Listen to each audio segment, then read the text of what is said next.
Sa harap ng junk shop, nagpalipas ng magdamag ang pamilya ni Polleyana. Pero hindi ito nagbukas. Kailangan nilang maghanap ng ibang pwedeng bentahan ng kalakal.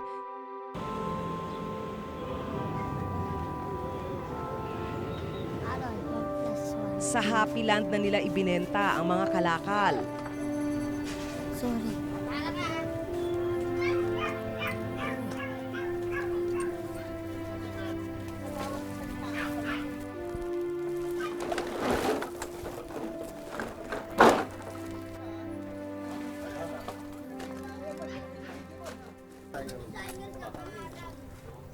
Bawa.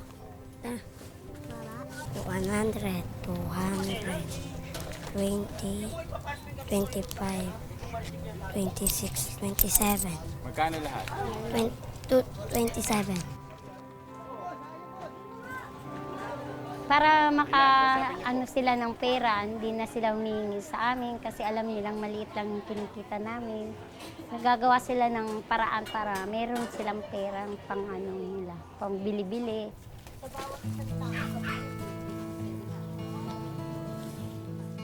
May isa pang racket si Polleyana. Namumulot siya ng mga kable para ibenta ang tanso sa loob nito. Ang itim ng dagat oh.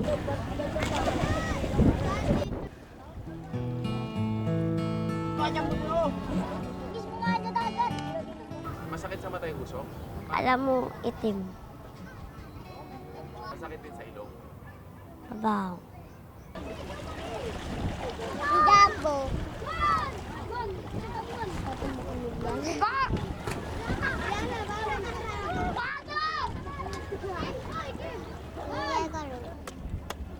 Konti, tanso ni Ketangkad. Paawa ka na kanya.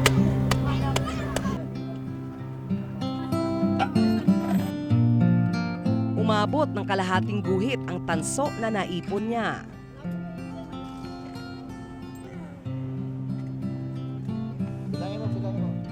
₱18 ang kinita ni Polleyana. Lagi. Pabili nga po bigas. Dalawa. Hindi para sa sarili ang pinili ni Polleyana.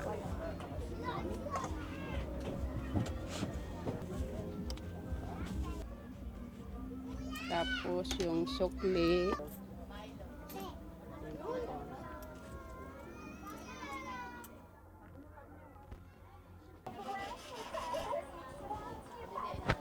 Si Polleyana, maasahan ko sa pag-aalaga sa anak ko na maliliit, sila Carol, tsaka sila April, tsaka kay Kayla. Ng ospital ang ate ni Polleyana. Dito ba yun? Ang galing. Ate. Yung sa kulang sa nutrition din yung nanay kasi nga ho, sa isang araw lang, isang beses lang ho kami kumakain kasi nga saklita namin. Siguro na epektuhan na rin yung nasa tiyan niya. Grade 3 na si Polleyana sa pasukan. Pangarap niyang makapagtapos ng pag-aaral.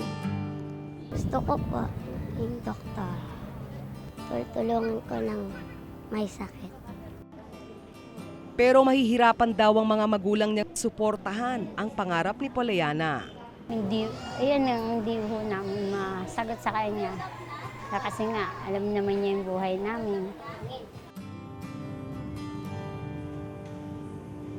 Ngayong gabi, balik muli sa kalye si Polleyana para mangalakal.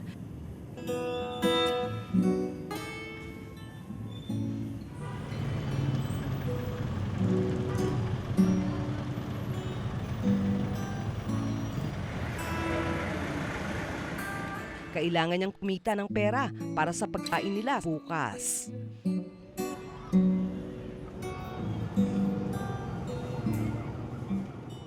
Tila nabihag ng malupit na mundong kanyang ginagalawan ang musmos na si Polleyana.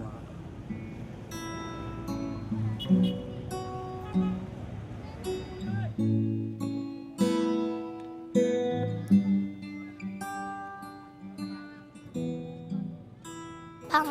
kong kumain ng 3 beses sa isang araw.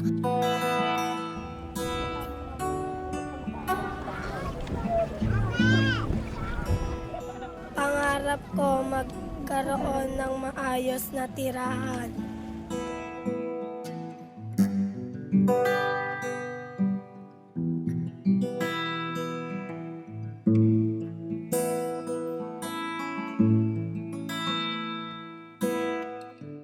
Sa murang edad pa lang, pagod na sa pagbabanat ng buto ang mga batang tulad nila Arvi at Pollyanna. Kung pwede lang pumili sa paaralan at hindi sa dagat at bundok ng basura, sila matatagpuan. Hindi sapat ang awa. Dapat ang mga magulang at mga nakatatanda ang umako ng responsibilidad sa pagtataguyod ng ating mga pamilya. Kung kayo po ay may isyong nais matalakay ng aming programa, mangyari pong makipag-ugnayan sa aming Twitter at Facebook account. Maraming salamat po sa inyong pagsubaybay. Ako po si Malu Mangahas at ito ang Investigative Documentaries. Karapatan mong malaman ang katotohanan.